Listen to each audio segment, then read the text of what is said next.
Hello friends, आज की इस क्लास में हम लोग फिज़िक्स से रिलेटेड एमसीक्यूज़ को समझ लेते हैं, जो कि संवेग, आवेग, शक्ति, कार्य, इनके ऊपर सारी आपके एमसीक्यूज़ होंगे, जो कि आपको मैंने लास्ट क्लास में सारी थ्योरीज भी करवा दी थी इससे रिलेटेड, और जो उसके फॉर्मूला थे वो भी करवा दिए थे।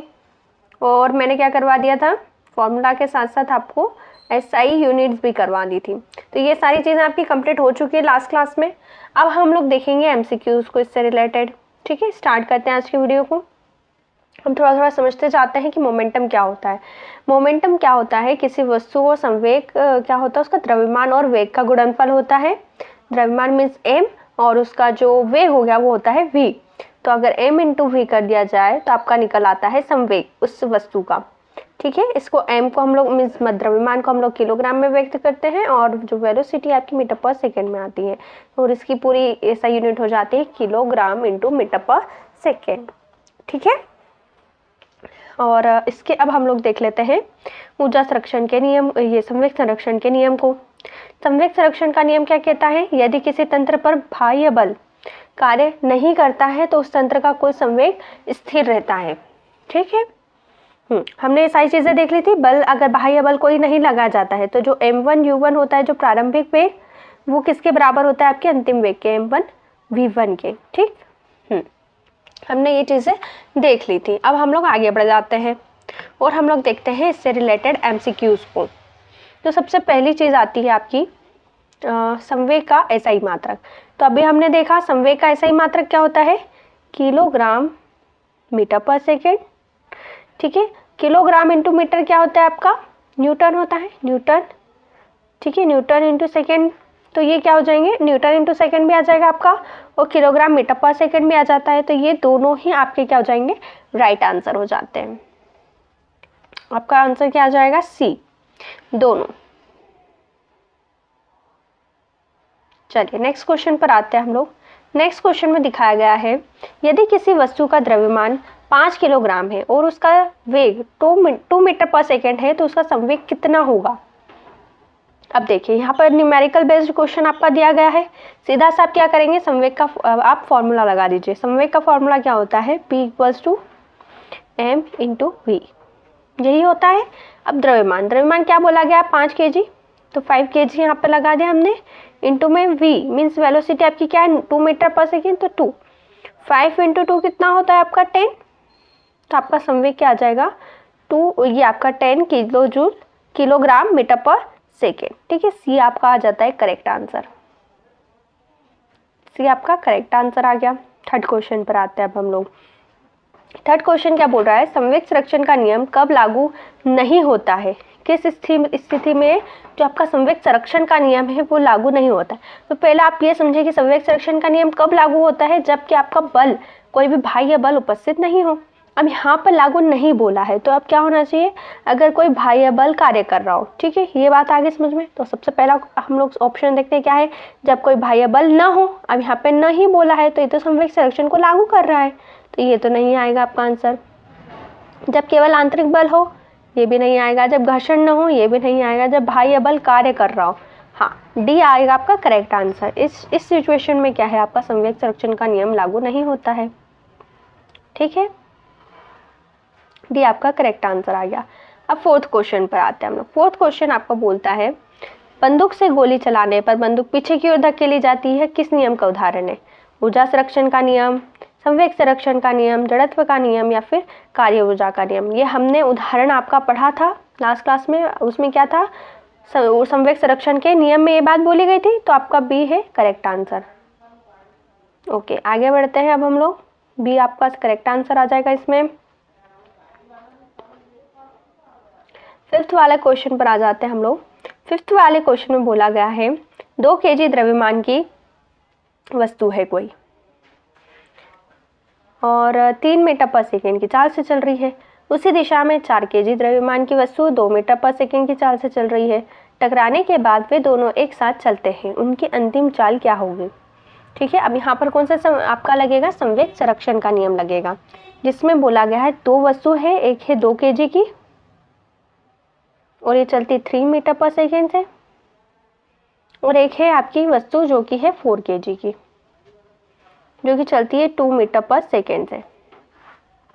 आपका क्या आ जाता है, m1u1 बराबर m1v1 आपका, ठीक है, यही होता है। तो क्या आ जाएगा, देखिए हल आप देख लीजिए क्या हो जाता है हल आपका, सीधा सीधा देखिए ये m1u1 प्लस m2v2 होता है, ठीक है। क्या आ जाएगा आपका, देखिए हमने ये देखा था m1u1 प्लस m1v1 बराबर आपका क्या आ जाता है, संवेग आ जाता है, ठीक है। तो इससे इसको निकाल देंगे।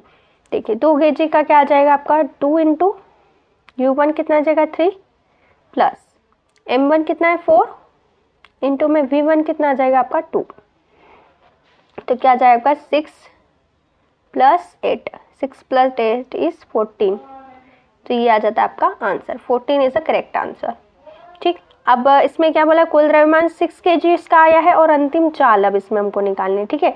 टकराने के बाद वे दोनों एक साथ चलते हैं, ये बात बोला है, तो उसकी अंतिम चाल बतानी है हमको। ये तो हमने इन दोनों की चाल बता दी, संवेग बता दिया, अब इन दोनों की चाल हमें बतानी है। संवेग निकल गया है आपका 14, ओके, सो संवेग आपका निकल गया है 14 और m इंटू वी से निकालेंगे इसको, चाल हमको निकालनी है v, इसकी क्वेश्चन मार्क हम लगा दो यहाँ पर, ठीक है। 14 इक्वल्स टू क्या आ जाएगा आपका, द्रव्यमान कितना हो गया कुल मिला के 2 4 मिला करके कितना आता है 6 इंटू वी, ठीक है। तो v बराबर क्या आ जाएगा 14/6 और 14/6 इक्वल्स टू कितना होता है आपका 2.33 मीटर पर सेकेंड, ठीक है। तो ये आ जाएगा आपका आंसर बी। इतना क्लियर हो गया। अब आगे आवेग पर आ जाइए। आवेग क्या होता है, आपका बल और समय का गुणनफल होता है F इंटू टी, ये होता है आपका आवेग और इसका ऐसा ही मात्रक होता है न्यूटन इंटू सेकेंड या फिर kilo joule kilogram metre per second, ठीक है। ये होता है आवेग आपका। फर्स्ट क्वेश्चन देख लीजिए, आवेग किसके बराबर होता है, आवेग होता है बल गुणित दूरी के, बल गुणित समय के, बल गुणित वेग के या बल बटे समय के, तो आता है आपका बी, आपका करेक्ट आंसर हो जाएगा, बल गुणित समय के, ओके। नेक्स्ट क्वेश्चन, एसआई पद्धति में आवेग की इकाई क्या है, तो एसआई पद्धति में आवेग की इकाई होती है किलो जूल, ये आपका जूल आएगा क्या, नहीं, न्यूटन इंटू सेकेंड आएगा या फिर kilo joule metre square second square आएगा या न्यूटन पर मीटर आएगा, तो आपका आ जाएगा बी, आंसर आपका करेक्ट आ जाता है, न्यूटन इंटू सेकेंड या फिर न्यूटन या फिर क्या आ जाता है आपका kilo joule kilogram metre per second, okay. Next question पर आ जाइए। थर्ड वाला क्वेश्चन है आपका, जो कि है 20 न्यूटन बल 0.1 सेकेंड के लिए लगाया जाता है, तो आवेग कितना होगा। आवेग का सूत्र होता है, क्या होता है, J बराबर बल गुणित समय, ठीक है। सो आपका बल होता है 20 न्यूटन का बल लगाया गया है, सेकेंड में क्या दिया है 0.1 सेकेंड, तो आपका टोटल मिलाकर क्या आ जाएगा 2, यही आता है आंसर आपका, तो आ जाएगा 2 आपका करेक्ट आंसर। फोर्थ वाले क्वेश्चन पर आ जाइए। फोर्थ वाला क्वेश्चन कहता है आवेग वस्तु की किस राशि के बराबर होता है। आवेग जो है वस्तु की किस राशि के बराबर होता है, गतिज ऊर्जा का परिवर्तन, स्थितिज ऊर्जा का परिवर्तन, संवेग का परिवर्तन या फिर बल का परिवर्तन। हमने किस में देखा था, संवेग के परिवर्तन में देखा था इसको, तो सी आपका करेक्ट आंसर आ जाता है। फिफ्थ वाला क्वेश्चन, जब क्रिकेट खिलाड़ी गेंद पकड़ते समय हाथ पीछे की ओर ले जाते हैं और वह किस सिद्धांत पर आधारित है। देखिए एक तो मैंने आपको बैट बॉल वाला बताया था कि जैसे बैट मारती है बॉल को तो वो तेज़ी से क्या करती है, इसका आवेग बढ़ जाता है और दूर तक जाती है ये बॉल, ठीक। वैसे ही इसमें भी आ जाएगा खिलाड़ी, और मैंने आपको क्या बताया था, एक आपका जो एयर बैग्स होते हैं कार में लगे हुए, तो ये क्या करता है, इसके टकराने के समय को बढ़ा देता है, जिससे क्या होता है, इसका आवेग कम हो जाता है, ये बात बोली थी। तो यही सिद्धांत यहाँ पर भी लागू होता है। क्या होता है, क्रिकेट खिलाड़ी गेंद पकड़ते समय हाथ पीछे की ओर ले जाता है, जैसे गेंद आई तो वो क्या करता है, इस हाथ को पीछे की तरफ ले जाएगा, जितना पीछे की तरफ होगा ये क्या होती है, गेंद स्लो डाउन हो जाएगी और स्लो डाउन होने से उसके जो हाथ पर है चोट कम लगेगी। तो ये कौन सा सिद्धांत हो गया आपका, आवेग संवेग प्रमेय सिद्धांत, ठीक है। चलिए नेक्स्ट क्वेश्चन, नेक्स्ट देख लेते हैं हम लोग स्थैतिक और गतिक घर्षण को। ये मैंने आपको समझा दिए थे घर्षण क्या होते हैं, इसकी परिभाषा, इसके जो सूत्र है, सही मात्रक है, क्या क्या होता है इसमें, है ना, ये सारी चीज़ें बता दी थी। तो चलिए इसके एमसीक्यूज पर आ जाते हैं अब हम लोग। एमसीक्यूज में क्या बोला गया है, घर्षण बल का कारण क्या है, इसका आंसर बताइए। घर्षण बल का कारण क्या है? पृष्ठ की असमतलता, अणुओं के बीच का आकर्षण, दोनों, या फिर द्रव्यमान। तो घर्षण, जैसे ये सतह है और ये वस्तु है, वस्तु लुढ़क रही है यहाँ पर, तो जो पृष्ठ की असमतलता, अगर पृष्ठ इस तरह से होता है, अगर आड़ा टेढ़ा इस तरह से ना, इसमें बहुत सारे आपके असमतलता है इसमें, मीन्स ये वाली समतल आपका जमीन है, बट ये कैसे आपकी खुरदुरी जमीन है। खुरदुरी जमीन पर क्या होगा, घर्षण ज़्यादा हो जाएगा, तो घर्षण बल यहाँ पर अधिक होता है, इसलिए पृष्ठ की असमतलता, ये तो आपका सही आंसर हो गया। और एक आता है अणुओं के बीच का आकर्षण, ये वाला जैसे जल का आकर्षण, ठीक है। एक सतह है, हम लोग अगर वाटर लेते हैं ना, जल लेते हैं, तो क्या करता है, ये बहता बहता जाता है, ठीक है। और इन दोनों के बीच में क्या है, इन दोनों अणुओं के बीच में, मीन सतह के बीच में और वाटर के बीच में क्या है, यहाँ पर कोई ना कोई घर्षण बल कार्य करता है, जिससे क्या है, इसका पानी का जो गति है वो स्लो डाउन हो जाती है।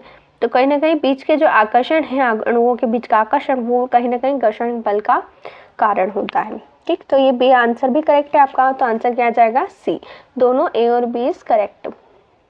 चलिए नेक्स्ट क्वेश्चन पर आते हैं हम लोग। नेक्स्ट क्वेश्चन में बोला गया है, जब वस्तु चलना प्रारंभ करती है तो कौन सा घर्षण बल कार्य करता है। एक बताता स्थैतिक घर्षण, एक बताता गतिक घर्षण। स्थैतिक घर्षण क्या होता है, जब वस्तु रुकी हुई हो, है ना, और ये वाला यहाँ पर बैरियर लगा दिया जाए, तो क्या इसकी गति का विरोध करता है ये बैरियर। और वहीं अगर वस्तु इस तरह से गतिमान होती है और जगह जगह बैरियर्स लगे हों, तो इसमें क्या होता है, गति की हुई वस्तु में क्या हो रहा है, गति में रोक लग रही है, ठीक। तो अब वस्तु चलना प्रारंभ कर देती है, यहाँ पर बोला गया है, इसलिए कौन सा घर्षण यहाँ पर लगेगा, गतिक घर्षण लगेगा। चलिए बी आपका करेक्ट आंसर आ जाता है। थर्ड, अब हम लोग फोर्थ क्वेश्चन देख लेते हैं। स्थैतिक घर्षण और गतिक घर्षण में क्या संबंध होता है। देखिए स्थैतिक घर्षण होता है, ठीक, ये ऐसा है, वस्तु रुकी है, और एक है कि वस्तु चल रही है, ठीक, ये दो तरीके के घर्षण हैं। अब स्थैतिक घर्षण में, स्थैतिक घर्षण ज़्यादा होगा किससे, गतिक घर्षण से। ऐसा क्यों, क्योंकि इसमें क्या है, वस्तु चल रही है, ठीक, और ये क्या करता है, इसके चलने का ही विरोध कर रहा है स्थैतिक घर्षण, इसलिए हमेशा क्या होगा, स्थैतिक घर्षण कम होगा, क्या नहीं, बराबर भी नहीं होगा, क्या होगा, हमेशा बड़ा होगा। तो सी ऑप्शन आपका करेक्ट आ जाता है। Okay, C option is correct. Fifth वाले क्वेश्चन को हम लोग देख लेते हैं। फिफ्थ वाले क्वेश्चन में बोला गया है, गतिक घर्षण गुणांक न्यू के बराबर 0.2 और अभिलंब बल n 100 न्यूटन है, गतिक घर्षण का बल कितना होगा, ठीक। तो इसका बल आप हल देख लीजिए। आपका जो फोर्स है ये क्या होता है, 0.2 × 200 आप कर लीजिएगा। क्या करेंगे हम लोग, 0.2 मीन्स आपका घर्षण गुणांक है न्यू के, इसको 0.2 करा, एंड अभिलंब बल n है, न्यूटन है ना, 100 न्यूटन का बल है आपका अभिलंब बल। अगर इन दोनों को मल्टीप्लाई कर दिया जाता है तो आपका क्या आ जाएगा, 20 आपका आंसर आ जाता है। तो आंसर आएगा आपका डी। सीधा से आप क्या करें, फॉर्मूला लगाया एंड उस फॉर्मूला के अकॉर्डिंग आप वैल्यूज पुट कर दीजिए, आपका आंसर बिल्कुल ही सिंपल तरीके से आ जाता है, ठीक है। वर्क हो गया, वर्क की परिभाषा क्या होती है, कार्य की, कार्य बराबर होता है बल गुणित विस्थापन F × D, बस इतना याद रखिएगा। आगे बढ़ते हैं।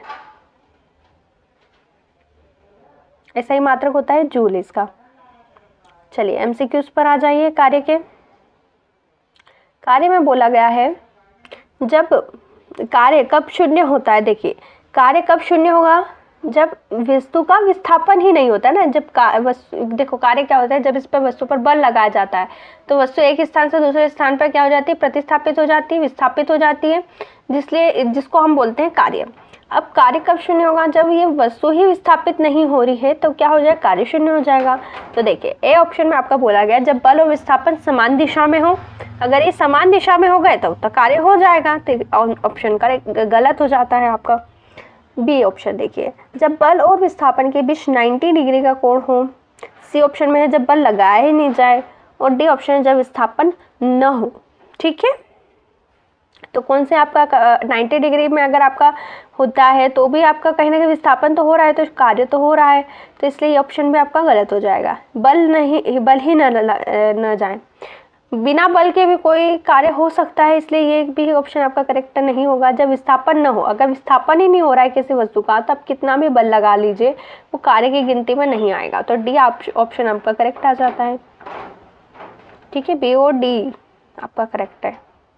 वैसे तो ओके, अगर आपका विस्थापन नहीं हो रहा है ना, तो मीन्स आप समझिए, देखिए बल और विस्थापन के बीच 90 डिग्री, ये विस्थापन इस तरह से हो रहा है और बल यहाँ पे ऊपर की तरफ लगाया जाए, तब ये 90 डिग्री का एंगल बनाएंगे, और ये 90 डिग्री के एंगल में हम बोलेंगे कि कोई भी कार्य नहीं हो रहा है, इसलिए बी और डी आपका करेक्ट हो जाता है। ओके, नेक्स्ट क्वेश्चन पर आ जाइए। ऐसा ही प्रणाली में कार्य की इकाई क्या है? क्या है? न्यूटन, जूल, वॉट या फिर न्यूटन मीटर। अभी हमने बस देखा कार्य की इकाई होती है जूल। बी ऑप्शन आपका करेक्ट हो गया इसमें। चलिए नेक्स्ट क्वेश्चन पर आ जाइए। नेक्स्ट क्वेश्चन आपका कहता है, यदि किसी वस्तु पर 10 न्यूटन बल लगाया जाए और वह बल की दिशा में 5 मीटर स्थापित हो जाती है, तो इसका किया गया कार्य कितना होगा? कार्य का आप यहाँ पर सूत्र लगाइए, F × D। फोर्स आपका 10 न्यूटन का और विस्थापन है आपका 5 मीटर का। टोटल कितना हो जाता है आपका 50 जूल, तो कार्य आपका आ जाएगा 50 जूल। सी ऑप्शन आपका करेक्ट हो गया। जब बल और विस्थापन विपरीत दिशा में होते हैं तो किया गया कार्य कैसा होगा?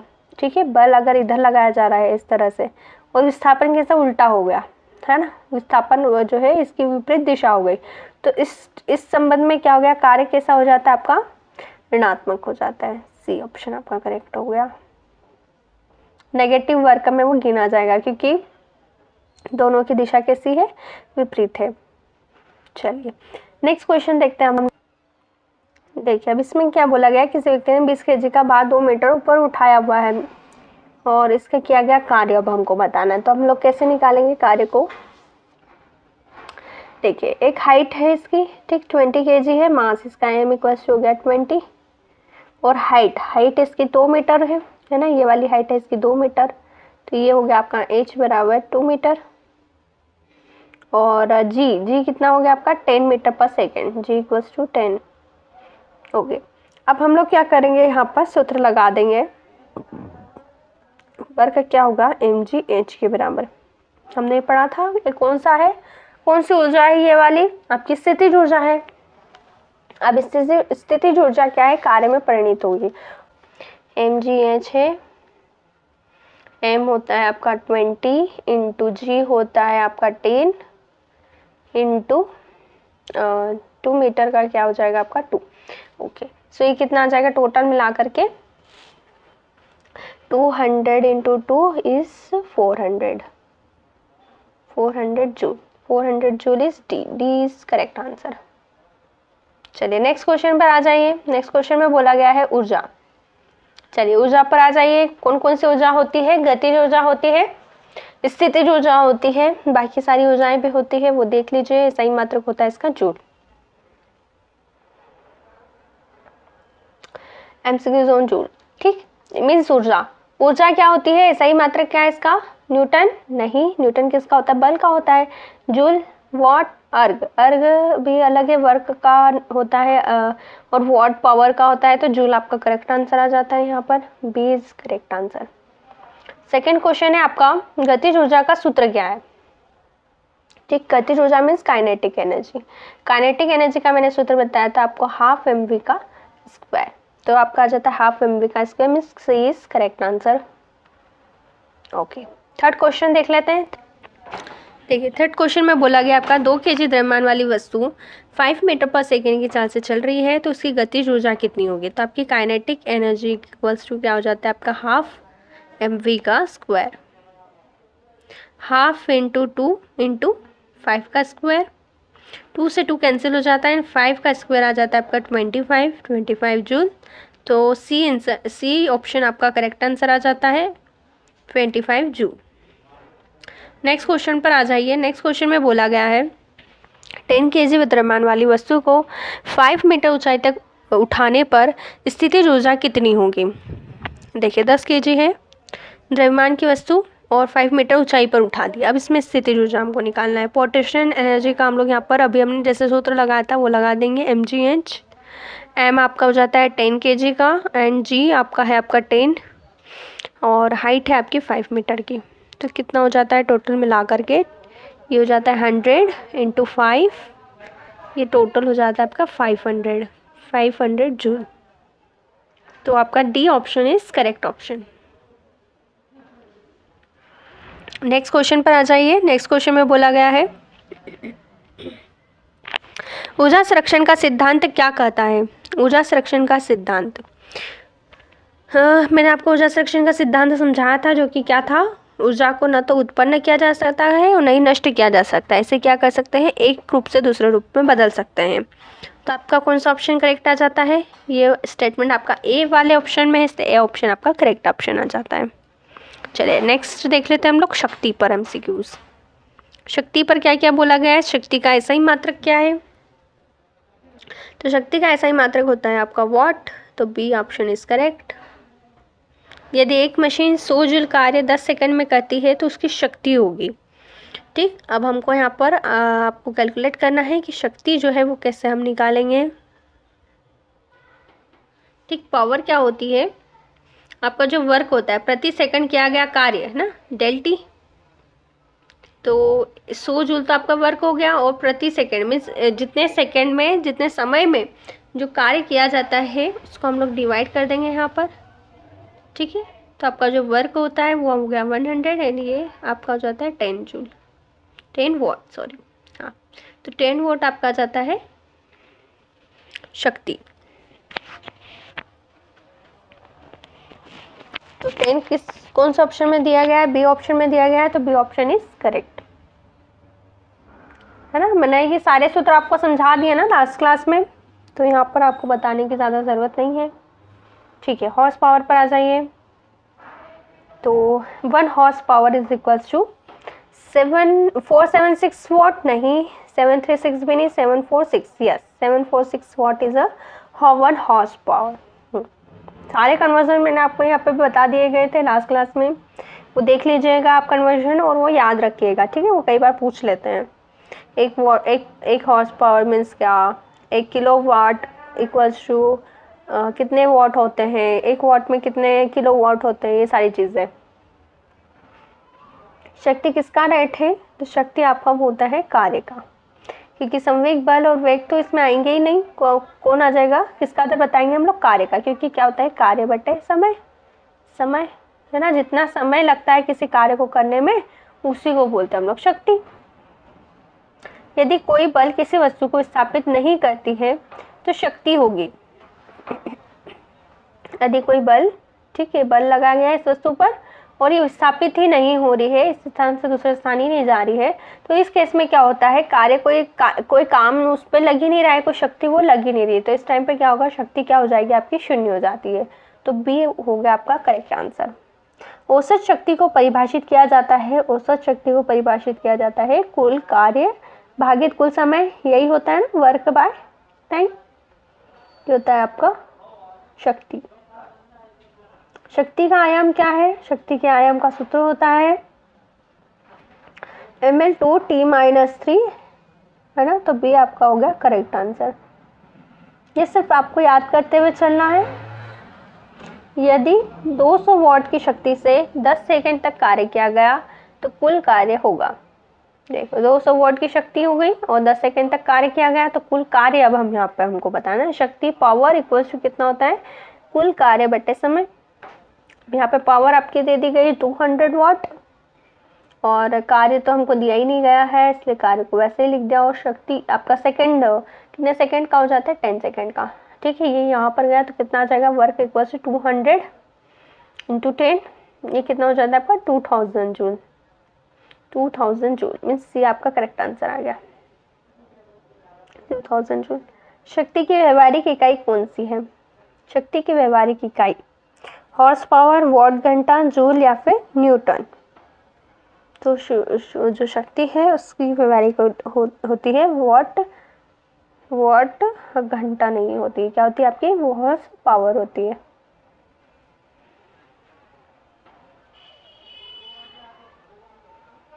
यदि कोई बल विस्थापन के लंबवत कार्य करता है तो शक्ति होगी।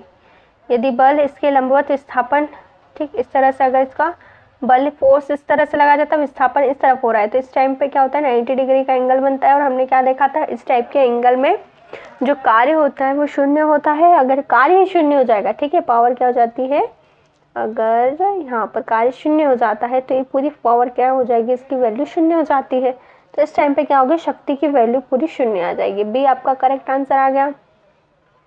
ओके, तो ये एमसीक्यूज यहाँ पर कंप्लीट हो जाते हैं। आगे के एमसीक्यूज के लिए हमारे साथ बने रहिए। और आपके जो भी वर्ग 3 के जो सिलेबस से रिलेटेड एमसीक्यूज हैं फिजिक्स से रिलेटेड, वो मैं आपको करवाती रहूँगी। आपको क्या क्या करना है, इसमें मैंने 3 चीज़ें बताई जो आपको याद रखनी है। कौन कौन सी, डेफिनेशन याद रखिए, और क्या याद रखिए, एसआई यूनिट याद रखिए, फॉर्मूला याद रखिए। जैसे ही आपको ये सभी चीज़ें याद हो जाती हैं, आप इन्हें फटाफट सॉल्व कर सकते हैं। नेक्स्ट क्लास में हम लोग देखेंगे गुरुत्वाकर्षण के बारे में, सार्वत्रिक गुरुत्वाकर्षण के नियम और आर्किमिडीज, उत्प्लावकता, ये सारी चीज़ें देखेंगे। ठीक है, तो बने रहिए हमारे साथ में। Thanks for watching.